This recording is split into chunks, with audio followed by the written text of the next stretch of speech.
Social মিডিয়ার বাংলাদেশ এখন আপনাদের সবাইকে সোশ্যাল মিডিয়ায় তৎপর থাকতে হবে। আমাদের বিরুদ্ধে যে অপপ্রচারণা চলছে সোশ্যাল মিডিয়ায়, তার বিরুদ্ধে আপনাদেরকে কাউন্টার করতে হবে। আজকে কেউ কেউ বলছে বিচার না হলে নির্বাচন হবে না, কেউ কেউ বলছে সংস্কার বাস্তবায়ন না হলে নির্বাচন হবে না, কেউ বলছে এটা না হলে নির্বাচন হবে না। আপনারা কি সবাই নির্বাচনের জন্য প্রস্তুত? বাংলাদেশের মানুষ নির্বাচনের জন্য প্রস্তুত? রাস্তায় আসতে আসতে দেখলাম ধানের শীষের প্রতীকে ভোট চাওয়া হচ্ছে, স্লোগান লেখা হচ্ছে আমাদের আগামীর ভোট, তারুণ্যের প্রথম ভোট ধানের শীষের পক্ষে হোক। আমাদের আরো স্লোগান আছে, আমাদের কাছে সবার আগে বাংলাদেশ, মিলেমিশে ধানের শীষের পক্ষে দেব ভোট, মিলেমিশে গর্ব দেশ। এই হচ্ছে আমাদের স্লোগান। আমি আপনাদের আহ্বান জানাবো, অতীতের স্লোগান এবং ভাষণমুখী রাজনীতির সমাপ্তি হয়েছে প্রায়। মানুষ এখন দেখতে চায় কর্মে আমরা কি করব, আমাদের কাজে আমরা কি প্রমাণ করব, সেটাই মানুষ এখন দেখতে চায়।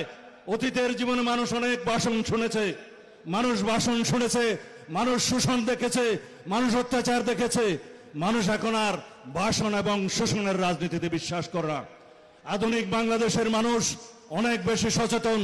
সোশ্যাল মিডিয়ার বাংলাদেশ এখন আপনাদের সবাইকে সোশ্যাল মিডিয়ায় তৎপর থাকতে হবে। আমাদের বিরুদ্ধে যে অপপ্রচারণা চলছে সোশ্যাল মিডিয়ায়, তার বিরুদ্ধে আপনাদেরকে কাউন্টার করতে হবে।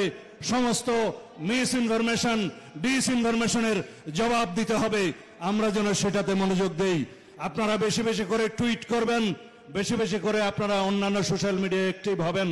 আমাদের বিপক্ষে যারা মিস ইনফরমেশন, ডিসইনফরমেশন, অপতথ্য, মিথ্যা প্রচার দিয়ে কেউ কেউ এআই সৃষ্টি দিয়ে যে সমস্ত প্রচারণা চালাচ্ছে, তার জবাব আপনাদেরকে দিতে হবে। বিশেষ করে আমাদের তরুণ বন্ধুদের প্রতি সে আহ্বান জানাবো। আমরা বিচার অবশ্যই নিষ্পন্ন করব, ইনশাআল্লাহ বাংলাদেশের মানুষ নিষ্পন্ন করবে।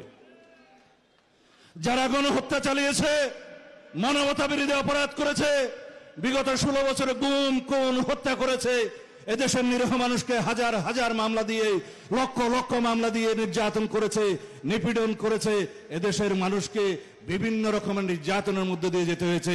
তার প্রত্যেকটির বিচার হবে ইনশাআল্লাহ এই বাংলাদেশের মাটিতে। কিন্তু বিচার একটি দীর্ঘ প্রক্রিয়া। বিচার শুরু হয়েছে ফ্যাসিস্ট শেখ হাসিনার এবং তার দোসরদের বিচার শুরু হয়েছে।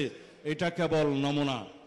এই ট্রাইব্যুনালের সংখ্যা বৃদ্ধি করা হবে, প্রসিকিউশনের সংখ্যা বৃদ্ধি করা হবে, তদন্ত টিমের সংখ্যা বৃদ্ধি করা হবে, প্রত্যেকটি অপরাধের বিচার করা হবে ইনশাআল্লাহ।